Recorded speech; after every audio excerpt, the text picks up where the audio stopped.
সুপ্রিয় দর্শক মণ্ডলী, আসসালামু আলাইকুম রহমতুল্লাহ। আজকে আমরা একটা বাচ্চাকে তাকে পানিতে পড়ে গেছিল, তার ট্রিটমেন্ট চলতেছিল। তো জেনারেল ট্রিটমেন্ট চলতেছিল। শিশু বিশেষজ্ঞরা এখানে টিম তাদেরকে ট্রিটমেন্ট প্রসিডিওর করতেছিল এবং তাদের ট্রিটমেন্ট যথাযথ দিচ্ছিল। এরপরও বাচ্চার কিছু সমস্যা হচ্ছিল। যদি বাচ্চাকে নড়াচড়া না করলে বাচ্চার নিঃশ্বাস নিতে কষ্ট হচ্ছিল এবং তার এক্সারসাইজ এবং অন্যান্য জিনিস না করলে তার অনেক সমস্যা হচ্ছিল আর কি, নিঃশ্বাস নিতে পারতেছিল না।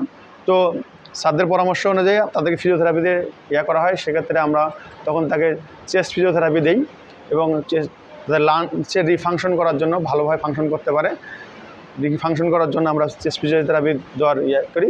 সেই অনুযায়ী চেস্ট ফিজিওথেরাপি দেওয়া হয় এবং অন্যান্য লিম্বের এক্সারসাইজ করানো হয়। তার ফলে বাচ্চাটা মনে করেন তার স্বাভাবিকভাবে সে আবার চলতে শুরু করে।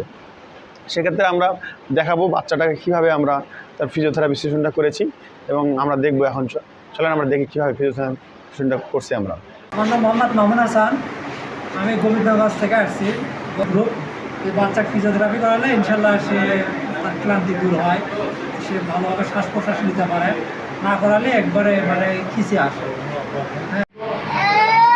বাচ্চাটা পানিতে পড়ে গেছিল, ওর হচ্ছে গিয়ে লাঞ্চে কিছুটা পানি ঢুকে যায়। আমরা ট্রিটমেন্ট চলতেছে, কিন্তু আমাদের এখানে আসলে ওনার যখন ট্রিটমেন্টগুলো না করা হয় তখন ওর কষ্ট হচ্ছে, ওর সার্কুলেশনের প্রবলেম হচ্ছে। তো আমরা দেখাচ্ছি আপনাদের কাছে কোনো বাচ্চা যদি চলে যায় পানিতে পড়ে যায়, তারপরে কীভাবে ওর ব্রিদিং এক্সারসাইজগুলো করাবেন দেখাবো। প্রথমে আপনার এই জায়গাতে দিয়ে যখন নিঃশ্বাস নিবে তখন আপনার রেখা যখন নিঃশ্বাস ছাড়বে তখন এটা শ্যাকিং করবে, এরকম করে শ্যাকিং করতে হবে। হ্যাঁ, শ্যাকিং করতে হবে, এরকম করে শ্যাকিং করতে হবে। আরও যে ব্রিফসগুলো যেগুলো আছে এগুলো একটু মোবিলাইজ করে দিতে হবে, এগুলো মোবিলাইজ করে দিতে হবে।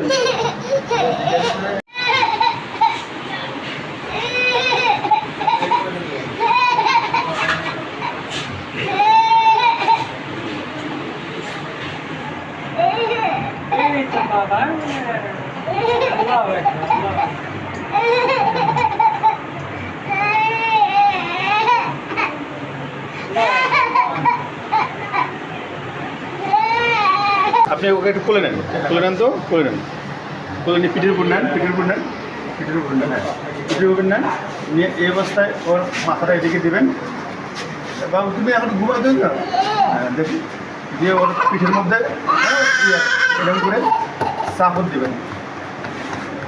এতে হচ্ছে গিয়ে তার যে লাংসের যে অবস্থা, শরীর যে সমস্যা আছে ভিতরে আস্তে আস্তে রিমুভ হবে এবং আস্তে আস্তে যেটুকু পানি ওখানে আছে সার্কুলেশন লেভেল বেড়ে যাবে। তো এই অবস্থায় খুব বেশি না, হাতটা এরকম করে নেবেন, এরকম করে